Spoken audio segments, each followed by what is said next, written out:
ओम शांति।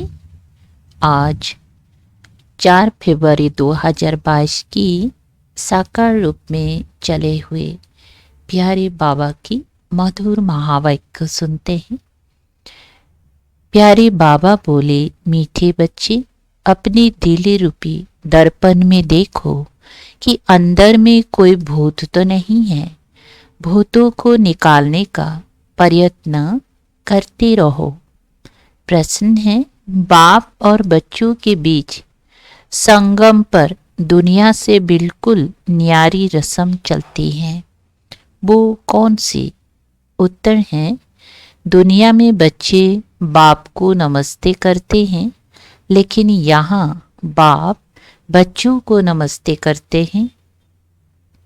बाप खुद कहते हैं, मीठे बच्चे, मैं तुम्हारी सेवा में आकर उपस्थित हुआ हूँ, तो तुम बच्चे मेरे से भी बड़े ठहरे। दूसरा, मैं निरहंकारी निराकारी बाप हूँ, तो जरूर मैं पहले नमस्ते करूँगा। ये भी संगम की न्यारी रस्म है। ओम शांति। आने से पहले पहले बाप बच्चों से नमस्ते करे या बच्चे बाप को नमस्ते करे? बच्चे बाप को करे? नहीं, पहले बाप को नमस्ते करना पड़े। संगम युग की रस्म रिवाजें सबसे न्यारी हैं। बाप खुद कहते हैं, मैं सभी का बाप तुम्हारी सेवा में आकर उपस्थित हुआ हूँ, तो जरूर बच्चे बड़े ठहरे ना। दुनिया में तो बच्चे बाप को नमस्ते करते हैं, यहाँ बाप बच्चों को नमस्ते करते हैं।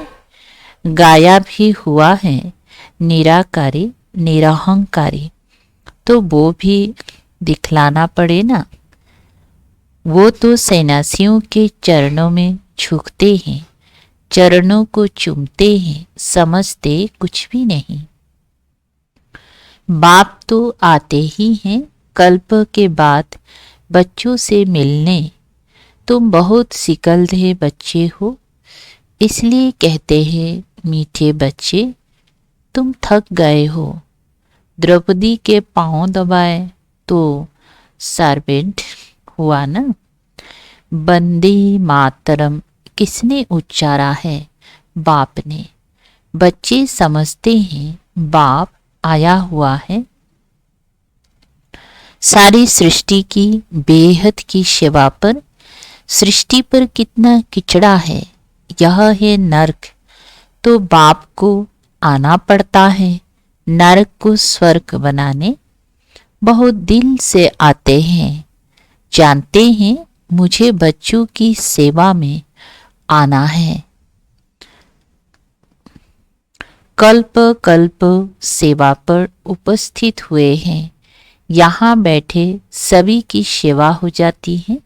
ऐसे नहीं कि सभी के पास जाना होगा। सारी सृष्टि का कल्याणकारी दाता तो एक है ना। उनकी भेंट में मनुष्य कोई सेवा कर ना सके, उनकी है बेहद की सेवा। गीत बजा है, जाग सजनिया जाग, कितना अच्छा गीत है। नवयुग पर भी समझाना चाहिए, युग भी भारतवासियों के लिए ही है। भारतवासियों से फिर वह सुनते हैं कि सतयुग त्रेता होकर गए हैं, क्योंकि वो आते ही हैं द्वापर में। तो औरों से सुनते हैं कि भारत प्राचीन खंड था, उसमें देवताएं राज्य करते थे।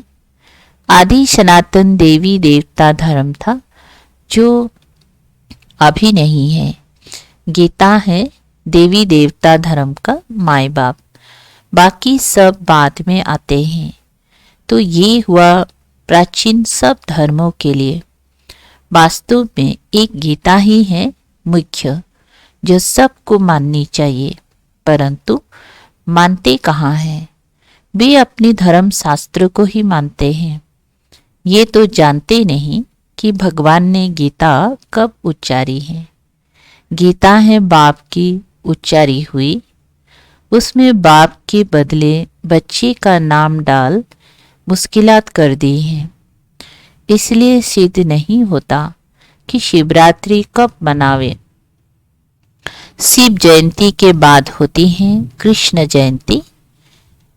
कभी भी श्री कृष्ण यज्ञ नहीं गाया जाता, रुद्र ज्ञान यज्ञ ही गाया जाता है।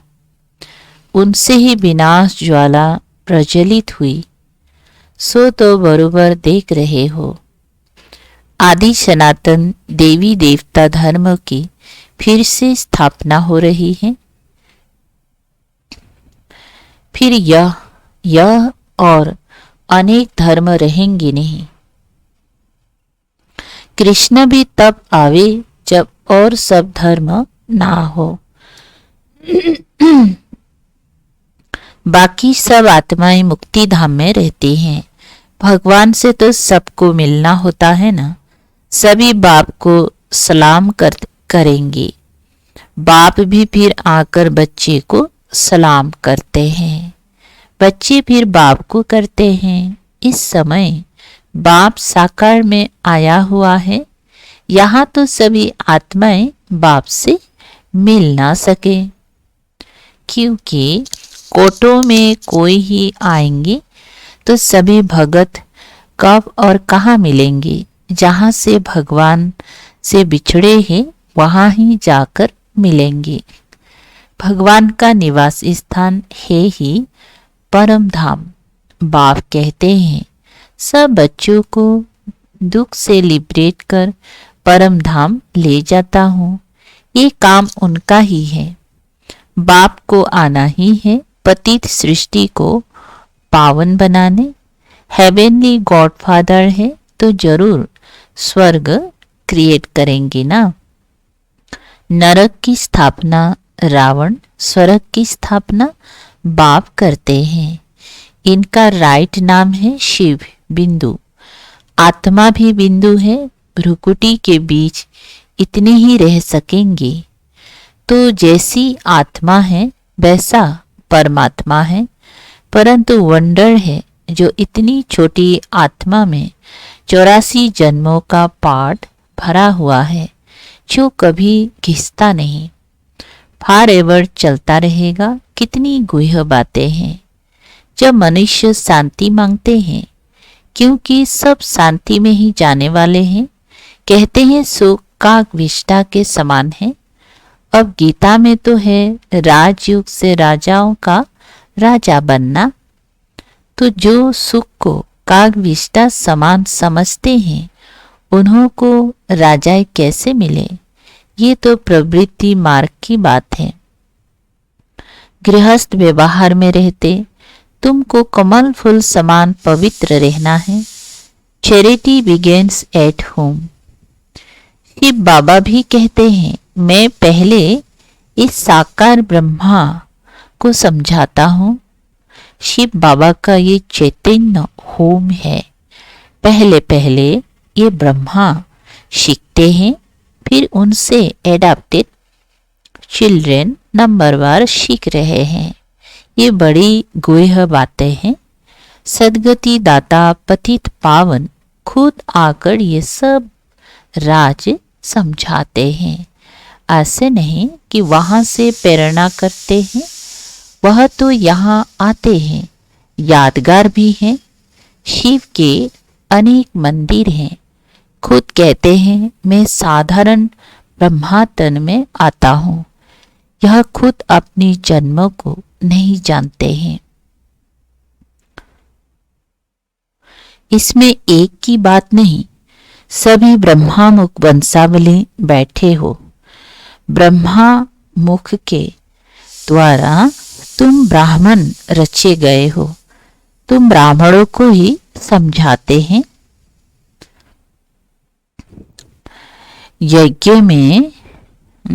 हमेशा ब्राह्मणों द्वारा ही चलता है। उन गीता सुनाने वालों के पास ब्राह्मण तो है नहीं, इसीलिए वह यज्ञ भी नहीं ठहरा। ये तो बेहद के बाप का रचा हुआ बहुत बड़ा भारी यज्ञ है। कब से डेंगिया मतलब बड़े बड़े पतीले चढ़ते आए हैं। भंडारा अब तक चलता ही रहता है। समाप्त कब होगा? जब सारी राजधानी स्थापन हो जाएगी। बाप कहते हैं तुमको वापिस घर ले जाएंगी, फिर नंबरवार पाठ बजाने भेज देंगी। ऐसे यार कोई कह ना सके कि मैं तुम्हारा पांडा हूं, तुमको साथ ले जाऊंगा। पतित मनुष्यों को पावन बनाकर ले जाते हैं, फिर अपने अपने धर्म स्थापन करने समय पाठ बजाने आत्माएं आना शुरू करती हैं। अनेक धर्म अभी हैं, बाकी एक धर्म नहीं है। तो गीता है सभी शास्त्र में शिरोमणि, क्योंकि उनसे सबकी गति सद्गति होती है। भारतवासियों में भी ज्ञान वो लेते हैं जो आत्माएं पहले पहले परमात्मा से अलग हुए हैं। पहले पहले वो आना शुरू करेंगी नंबरवार, फिर सबको आना है। सतो रजो तमो से तो सबको पास करना है। अब कल्प की आयु पूरी हुई है, सब आत्माएं हाजिर हैं, बाप भी आ गए हैं। हर एक को अपना पार्ट बजाना है। नाटक में सब एक्टर्स स्टेज पर इकट्ठे तो नहीं आते, अपने टाइम पर आते हैं। बाप ने समझाया है नंबरवार कैसे आते हैं। वर्ण का भी राज समझाया है। चोटी तो ब्राह्मणों की है, परंतु ब्राह्मणों को भी रचने वाला कौन है? सूत्र तो नहीं रचेंगी। चोटी के ऊपर फिर है ब्राह्मणों का बाप ब्रह्मा, ब्रह्मा का बाप फिर है शिव बाबा। तो तुम हो शिव वंशी ब्रह्मा मुख वंशावली, तुम ब्राह्मण सो फिर देवता बनेंगी। वर्णों का हिसाब समझाना है। बच्चों को राय भी दी जाती है। सभी एक जैसे होशियार तो नहीं है। कोई नए के आगे विद्वान पंडित आकर डिबेट करेंगे तो वो समझा नहीं सकेंगे, तो कहना चाहिए मैं तो नहीं हूं। आप फलाने टाइम पर आना, फिर हमारे से बड़ी बहन आपको समझाएंगी। मेरे से तो तीखे हैं। क्लास में नंबरवार तो होते हैं, इसमें देह अभिमान नहीं आना चाहिए, नहीं तो आबरू चली जाती है। कहेंगी बी के तो पूरा समझा नहीं सकती। देह अभिमान को छोड़ रेफर करना चाहिए बड़ों की तरफ। बाबा भी कहते हैं है ना, हम ऊपर से पूछेंगे महारथी घोड़े सवार प्यादे तो है ना, किन्हों की शेर पर सवारी भी है। शेर सबसे तीखा होता है, जंगल में अकेला रहता है और हाथी हमेशा झुंड में रहता है। अकेला हो तो कोई मार भी दे। शक्तियों की भी शेर पर सवारी दिखाते हैं। बच्चों को समझाया है गीता का भगवान कृष्ण कहना रॉन्ग है। कृष्ण के शास्त्रों को सभी धर्म वाले तो नहीं मानेंगे। प्राचीन देवी देवता धर्म किसने स्थापन किया वो सीध कर बताना है। उनको गॉड गॉडेज भी कहते हैं। ईश्वर तो अलग हैं। लक्ष्मी नारायण को भगवान भगवती कहते हैं, वो पालना के निमित्त है।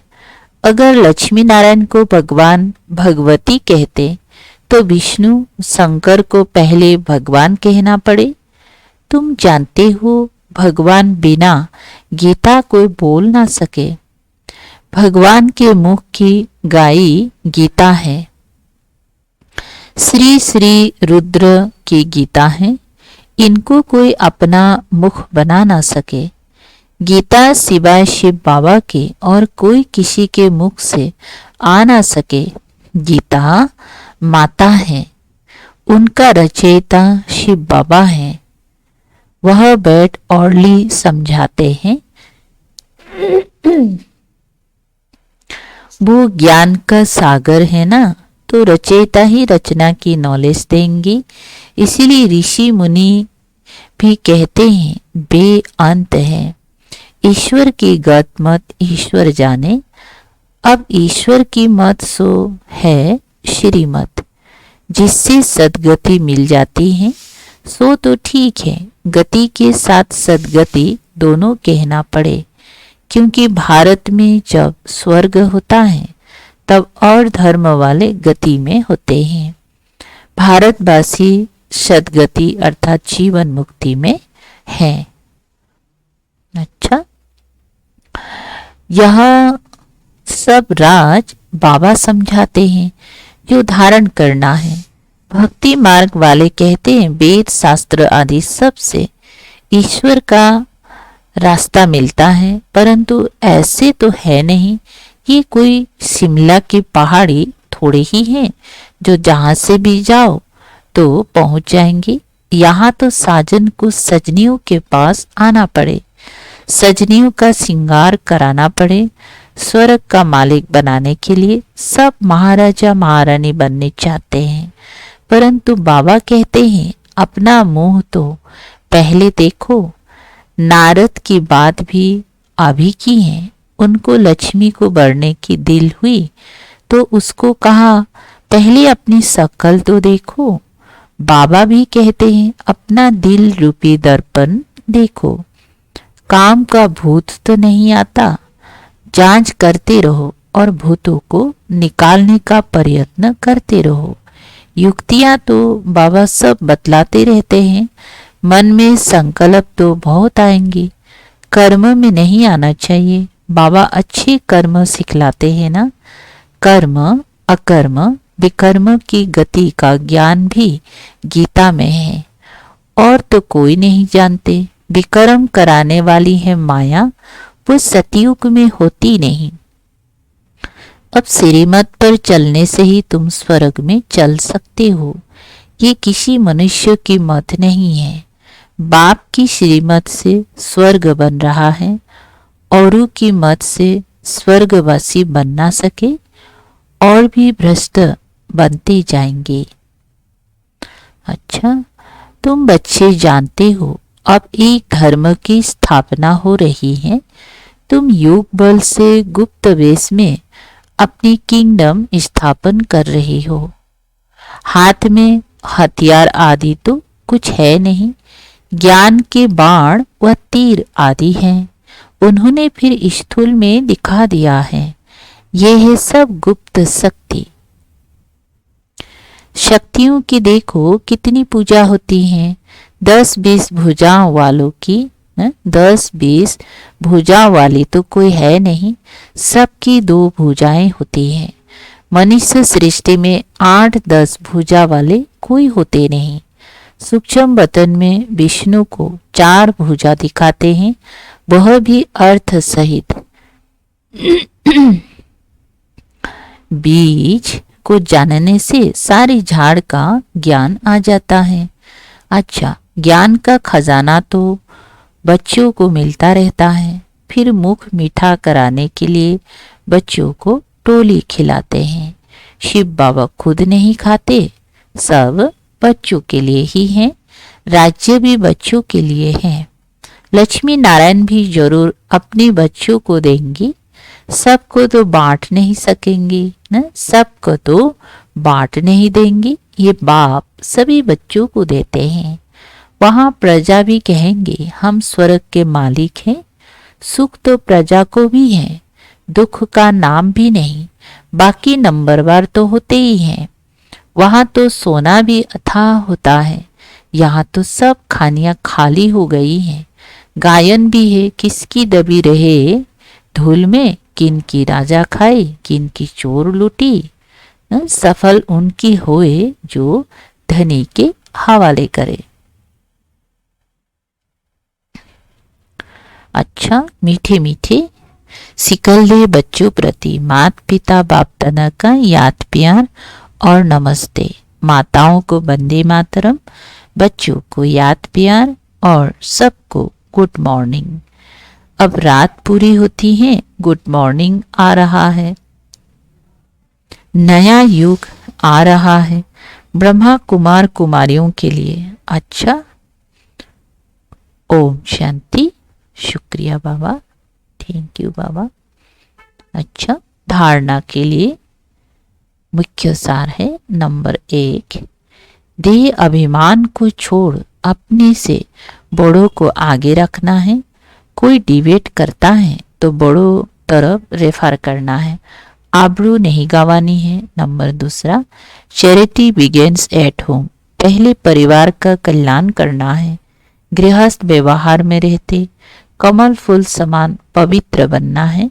वरदान है, देह अहंकार व अभिमान के सूक्ष्म अंश का भी त्याग करने वाले आकारी सो निराकारी भव।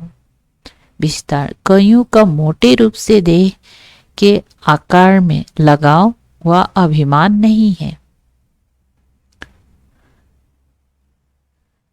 लेकिन देह के संबंधों से अपने संस्कार विषय से, बुद्धि विषय से, गुण विषय से, कलाएं विषय से, कोई शक्ति विषय से उसका अभिमान अर्थात अहंकार, नशा, रोग, ये सूक्ष्म देह अभिमान है। तो ये अभिमान कभी भी आकारी फरिश्ता व निराकारी बनने नहीं देगा। इसीलिए इसके अंश मात्र का भी त्याग करो तो सहज ही आकारी सो निराकारी बन सकेंगे। स्लोगन है, समय पर सहयोगी बनो तो पदम गुणा रिटर्न मिल जाएगा। समय पर सहयोगी बनो तो पदम गुणा रिटर्न मिल जाएगा। अच्छा, ओम शांति। शुक्रिया बाबा, थैंक यू बाबा।